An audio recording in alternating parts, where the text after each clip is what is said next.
Well, I'm gonna have to add some pictures to it because I forgot to record. But as you can see, I cleaned this up right here.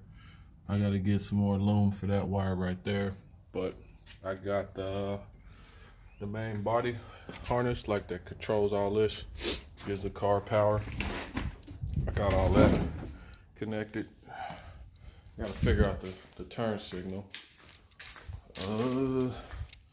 I'm guessing when one of the light bulbs do work. Reverse light, yeah, reverse lights work.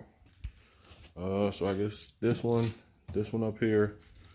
Let me see. Looks like some other ones is lit up over there, but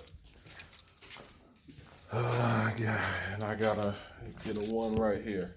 But I'm about to go get some of that, I guess, heat shield tape. Take that up right there since it's so close to the headers.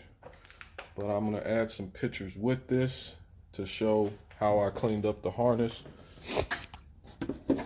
But yeah, headlights, good to go. Good to go.